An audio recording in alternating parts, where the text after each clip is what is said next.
Pembahasan kali ini mengenai kesiapan penyelenggaraan pendidikan inklusif. Apa saja sih kesiapan penyelenggaraan pendidikan inklusif itu? Nah, yang pertama itu ada visi. Pada tahun 2020 menjadi program studi yang unggul dalam bidang pendidikan khusus yang berkarakter peduli, amanah, gigi, dan inovatif.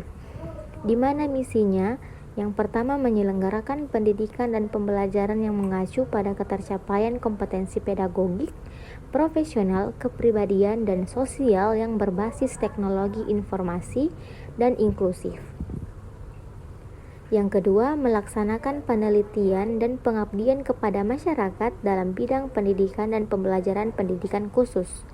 Yang ketiga, mengembangkan kurikulum berbasis kerangka kualifikasi nasional Indonesia atau yang disingkat KKNI. Keempat, meningkatkan kualitas dan kuantitas sumber daya manusia program studi pendidikan khusus secara selektif. Yang kelima, meningkatkan kualitas dan kuantitas sarana prasarana yang aksesibel bagi mahasiswa disabilitas. Yang keenam, meningkatkan suasana akademik dan non-akademik yang kondusif dan inklusif untuk mencapai kompetensi pendidikan khusus. Yang ketujuh, melaksanakan kependidikan kewirausahaan yang kreatif, inovatif, dan bermanfaat sebagai penunjang profesi pendidikan khusus. Yang kedelapan, menjalin kerjasama dengan pihak-pihak terkait baik di tingkat nasional maupun internasional. Selanjutnya, tujuan dari pendidikan khusus. Anak-anak yang berkebutuhan khusus kondisinya beragam, baik kondisi fisik, emosi, mental, dan sosial. Bisa juga perilakunya. Keberagaman kondisi anak yang berkebutuhan khusus ini membawa konsekuensi baik kepada kurikulum, silabus pembelajaran, penilaian maupun pada implementasinya. Nah, di sini kondisi keberagaman peserta didik ini kadang menjadi hambatan bagi guru dalam merancang pembelajaran yang memperhatikan perbedaan individual di tengah-tengah layanan klasikal. Bahkan dalam hal-hal tertentu, keberagaman peserta didik tidak mungkin dapat dilakukan melalui proses pembelajaran dan penilaian secara klasikal dalam jumlah besar. Pelaksanaan pendidikan idealnya merupakan suatu proses belajar yang bermakna dan bermanfaat, dan pendidikan adalah bukan hanya mengejar nilai atau angka, termasuk ketika menjalankan konsep pendidikan inklusif. Nah, tujuan pendidikan inklusif yang tertuang dalam Permendiknas RI nomor 70 tahun 2009 pasal 2 adalah yang pertama, memberikan kesempatan yang seluas-luasnya kepada semua siswa yang memiliki kelainan fisik, emosional, mental, dan sosial atau memiliki potensi kecerdasan dan atau bakat istimewa untuk memperoleh pendidikan yang bermutu sesuai dengan kebutuhan dan kemampuannya. Yang kedua, mewujudkan penyelenggaraan pendidikan yang menghargai keanekaragaman dan tidak diskriminatif bagi semua. Tujuan paling mendasar pendidikan inklusif adalah menjadi akses layanan pendidikan bagi semua anak, baik yang berkebutuhan khusus dan anak reguler, di mana nantinya diharapkan mereka mendapatkan pendidikan tanpa diskriminasi, dan memperlakukan anak-anak berkebutuhan khusus sebagai anak sebaya pada umumnya walaupun ada sedikit perbedaan. Selanjutnya adalah konsep pendidikan inklusif. Nah, apa sih konsep pendidikan inklusi? Pendidikan inklusi adalah suatu sistem pendidikan yang diciptakan untuk mewujudkan konsep pendidikan untuk semua dengan cara menggabungkan anak-anak berkebutuhan khusus dalam lingkungan belajar bersama anak-anak normal. Dalam Permendiknas nomor 70 tahun 2009, pendidikan inklusif didefinisikan sebagai suatu sistem penyelenggaraan pendidikan yang memberikan kesempatan kepada semua peserta didik yang memiliki potensi kecerdasan dan atau bakat istimewa untuk mengikuti pendidikan secara bersama-sama dengan peserta didik lainnya. Untuk konsep penyelenggaraan pendidikan inklusif tidak hanya bermanfaat bagi peserta didik berkebutuhan khusus, namun juga memberikan kontribusi positif bagi pengembangan karakter peserta didik yang tidak memiliki kebutuhan khusus atau yang biasa kita singkat dengan anak reguler. Kurikulum pendidikan inklusi di sekolah dasar. Kurikulum inklusif adalah perencanaan pembelajaran yang dirancang sesuai dengan kemampuan dan minat anak dalam karakteristik yang beragam untuk mencapai tujuan pendidikan. Kurikulum inklusif harus dapat mengakomodir semua kebutuhan siswa yang memberikan kesempatan dalam penggunaan metode pembelajaran dan gaya belajar yang beraneka ragam, seperti bermain peran, diskusi, dan permainan. Untuk memudahkan pemahaman siswa, kurikulum juga harus memuat pengalaman relevan yang terjadi pada keseharian siswa di sekolah, walaupun berasal dari latar belakang yang berbeda. Penggunaan sumber belajar yang mudah dan tersedia yang dapat digunakan oleh guru, serta materi ajar yang bervariasi yang memuat pemahaman tentang semua perbedaan akan membantu siswa dalam belajar. Variasi kurikulum ini diharapkan juga dapat diadaptasi oleh semua anak sesuai dengan gaya belajar, karakteristik semua anak termasuk siswa anak berkebutuhan khusus, dan harus sejalan dengan pengembangan sikap, tingkah laku, saling menghargai dan menghormati karena berasal dari latar belakang yang berbeda. Adapun model kurikulum inklusif yang pertama yaitu model eskalasi, di mana digunakan untuk siswa cerdas istimewa atau bakat istimewa dengan menggunakan kurikulum standar nasional yang dinaikkan tingkat kualifikasi sesuai dengan tuntunan potensinya dengan tingkat kesukaran dinaikkan dan diperluas. Tujuannya agar perkembangan siswa menjadi tumbuh maksimal, baik sosial, psikologisnya maupun kognitifnya. 2. Model duplikasi, di mana meniru atau menggandakan, yaitu pengembangan kurikulum bagi siswa berkebutuhan khusus dengan menggunakan kurikulum standar nasional yang sama dengan siswa reguler pada umumnya, baik tujuan, isi, proses, maupun evaluasi. 3. Model modifikasi, mengubah kurikulum standar nasional bagi siswa berkebutuhan khusus untuk disesuaikan dengan kemampuan siswa berkebutuhan khusus, baik tujuan, materi, proses, maupun evaluasi.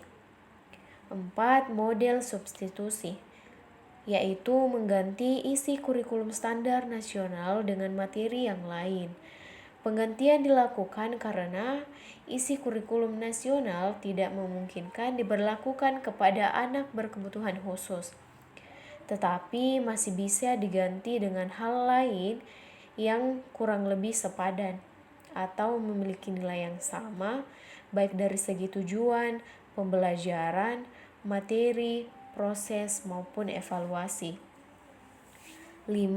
Model omisi, yaitu menghilangkan sebagian atau keseluruhan isi kurikulum standar nasional karena tidak memungkinkan diberikan kepada siswa berkebutuhan khusus. 6.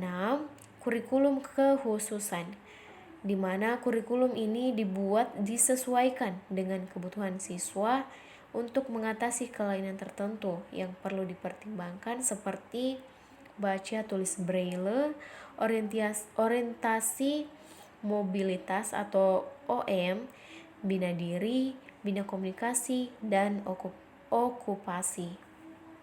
Fasilitas pendidikan inklusi. Fasilitas pendidikan inklusi adalah fasilitas yang dirancang untuk mendukung siswa dengan kebutuhan khusus dalam mendapatkan pendidikan yang inklusif.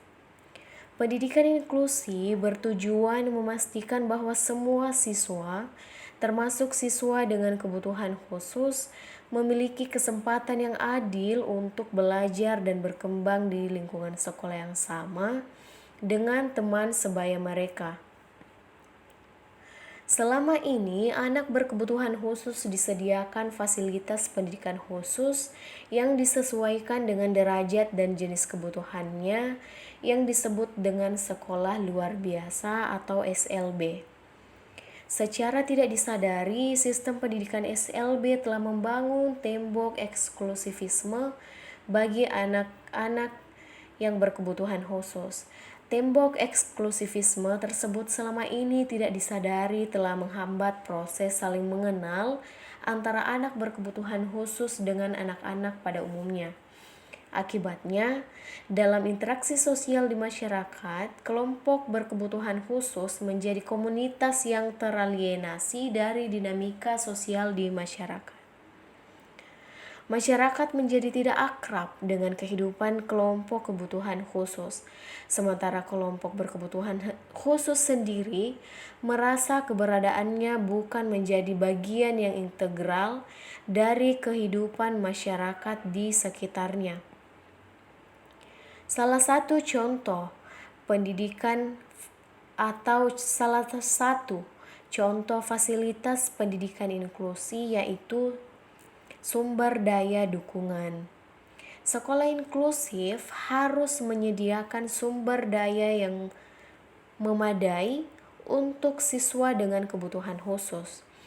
Ini memungkinkan termasuk dukungan spesialis seperti guru pendamping atau terapis yang membantu siswa dalam mengatasi hambatan belajar mereka.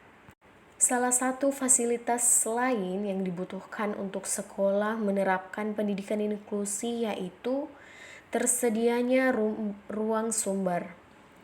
Ruang sumber terdiri dari bagian ruang bimbingan, ruang belajar khusus, ruang istirahat yang dilengkapi dengan alat permainan edukatif, media, serta perlengkapan kegiatan ekstrakurikuler seperti alat musik piano, gitar, dan angklung juga ditempatkan di ruang sumber. Ruang sumber digunakan untuk mendukung terselenggaranya pendidikan atau pembelajaran yang maksimal dan bermakna bagi peserta didik berkebutuhan khusus. Kendala dalam mengadakan sarana dan prasarana terkait dengan masih kurangnya sarana dan prasarana untuk kegiatan proses terapi bagi peserta didik berkebutuhan khusus. Pengembangan program pendidikan inklusi di sekolah dasar. Pendidikan inklusi merupakan bentuk pelayanan pendidikan yang mempersyaratkan agar semua peserta didik berkebutuhan khusus dapat dilayani di sekolah-sekolah terdekat, di kelas reguler atau di kelas khusus bersama-sama teman seusianya. Hal ini dilandasi oleh kenyataan bahwa di dalam masyarakat terdapat peserta didik normal dan peserta didik berkebutuhan khusus atau PDBK yang tidak dapat dipisahkan sebagai suatu komunitas. Oleh karena itu, peserta didik berkebutuhan khusus perlu diberi kesempatan dan peluang yang sama dengan peserta didik normal untuk mendapatkan pelayanan pendidikan di sekolah dasar terdekat. Pengembangan program pendidikan inklusi di sekolah dasar sangat penting untuk memastikan bahwa semua anak termasuk mereka yang memiliki kebutuhan khusus mendapatkan kesempatan yang setara dalam mendapatkan pendidikan. Berikut langkah-langkah yang dapat diambil dalam pengembangan program pendidikan inklusi. Pertama, melakukan penilaian menyeluruh terhadap anak berkebutuhan khusus dan kemampuan setiap siswa untuk mengidentifikasi siswa yang mungkin membutuhkan dukungan tambahan dalam proses pembelajaran. 2.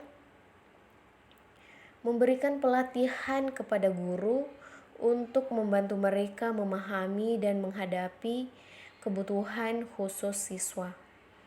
Guru harus dilengkapi dengan pengetahuan dan keterampilan yang diperlukan untuk merancang pembelajaran yang inklusif. Selanjutnya yaitu modifikasi kurikulum. Kurikulum harus disesuaikan dengan kebutuhan siswa yang beragam. Kurikulum harus fleksibel dan dapat diakses oleh semua siswa, termasuk mereka dengan kebutuhan khusus. Selanjutnya yaitu dukungan tambahan. Dukungan tambahan ini bisa seperti asisten kelas, guru pendidikan khusus, atau fasilitator inklusi untuk bekerja secara kolaboratif dengan guru kelas dengan menyediakan bantuan individual kepada siswa yang membutuhkannya. Dan yang terakhir adalah kolaborasi, di mana melibatkan orang tua dalam pengembangan dan implementasi program inklusi sangat penting. Buatlah komunikasi yang terbuka dengan orang tua siswa dan sertakan mereka dalam proses perencanaan, evaluasi, dan pengambilan keputusan terkait pendidikan anak mereka. Orang tua dapat memberikan wawasan berharga tentang kebutuhan dan keunikan anak mereka.